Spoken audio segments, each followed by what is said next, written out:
Okay, let's talk about the risks now, okay? I mean, Dharmik, you invest in cryptocurrency, right? Have you heard of something called the crypto winter? What I try to do is never look at things as, oh shit, the world's gonna end. You know what I mean? So I do is like I take it like month by month, learn what's going on. So there is always a risk when it comes to crypto. I say that as long as you're not like putting your entire life saving into it without plan, you should be fine. Well, on that note, I was reading an article about a man who had lost about 500,000. So, would you say that investing in crypto might be a riskier investment than others?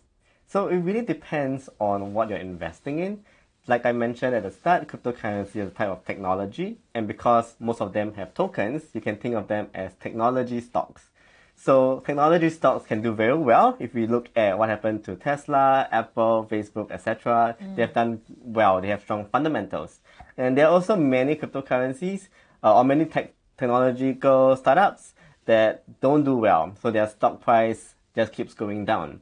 So when it comes to investing in cryptocurrencies, in terms of the price risk, you have to view them as like investing in a startup, and it's very early stage. So that's the kind of risk that we're talking about. So in terms of cryptocurrency, what's interesting is that because they are like a startup, you can actually read like the business pitch deck.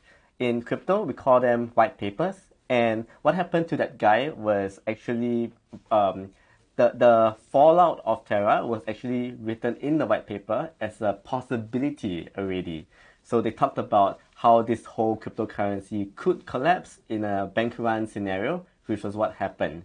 So if he went to actually read the white paper, understand the risk, he might have been more aware of how much he was risking, and he might have adjusted his allocation accordingly.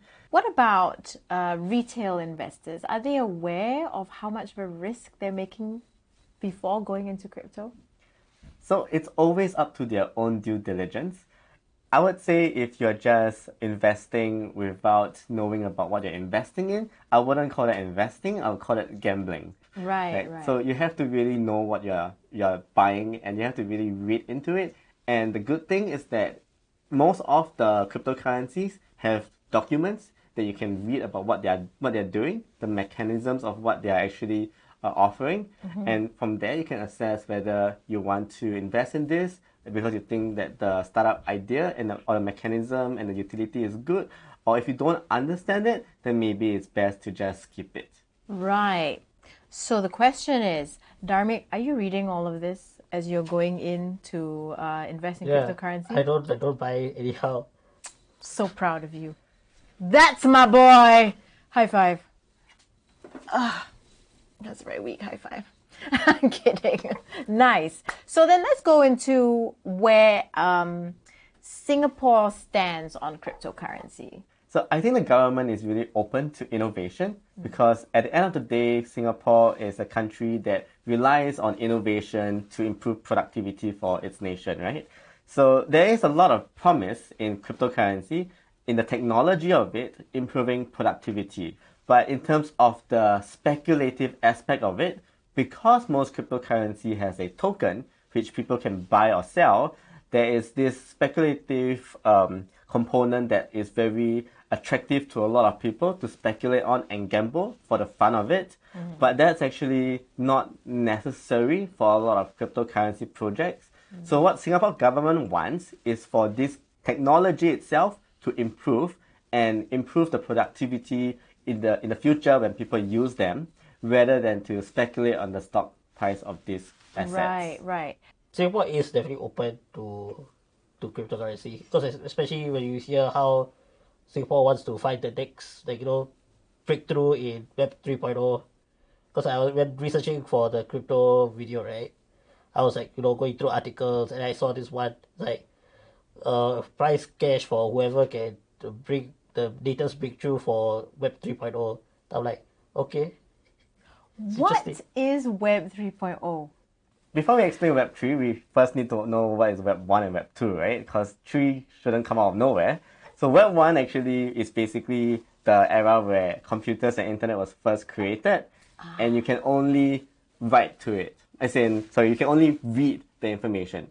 So you go online to a website, imagine you're in the early 1990s, you can't really do much apart from reading stuff on the internet, right? Yeah. But then came along your Google, your Facebook, and social media, where you can actually type and send stuff onto the social media platform. So you can read and then you can also write onto it. But the stuff that you write onto it, you post onto the platform, doesn't belong to you, right? It belongs to the platform.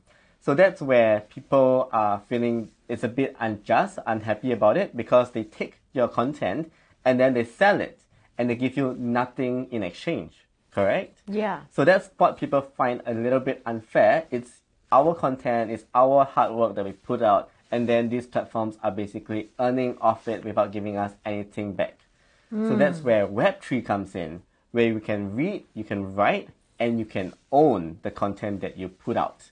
Speaking of content, tell us more about Fish Market Academy. That's what you run? Yeah. Okay. So it's just a small YouTube channel that I run, and I publish YouTube videos on what we call DeFi applications.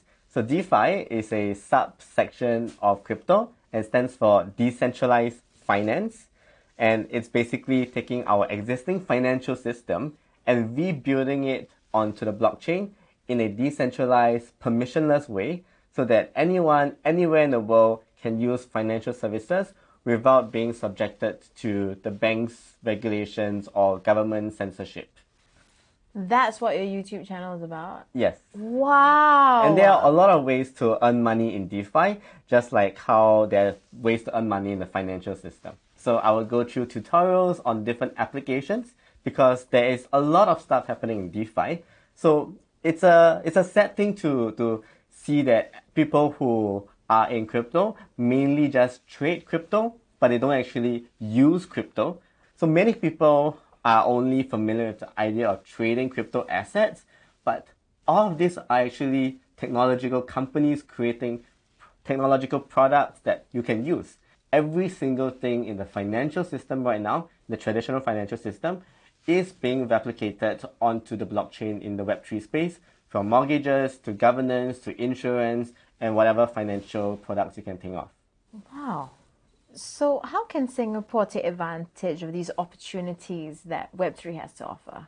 Singapore is very open-minded to technology and innovation. So if we allow Web3 companies to come to Singapore to build their business, their Web3 business in Singapore, that helps to create more jobs and opportunities and improve Singapore's GDP and standing in what I would think is like the next big technological wave.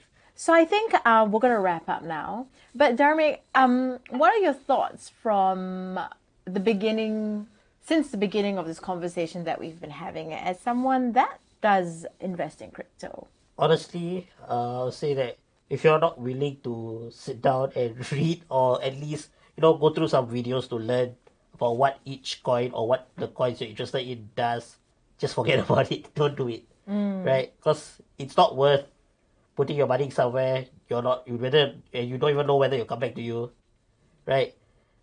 And on the other hand, if you're willing to learn, right, or you have free time, just go and read up.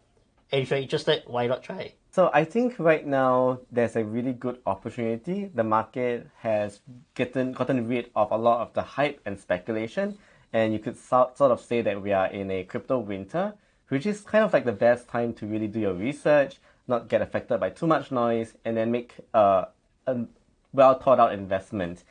As the saying goes, you can make money in a bull market, but you get rich in a bear market. Because when you invest in a bear market, you're investing when prices are really low, and when the bull market inevitably comes again, you can make a lot of profit. Like, for example, when COVID crashed in March 2020 last year, right?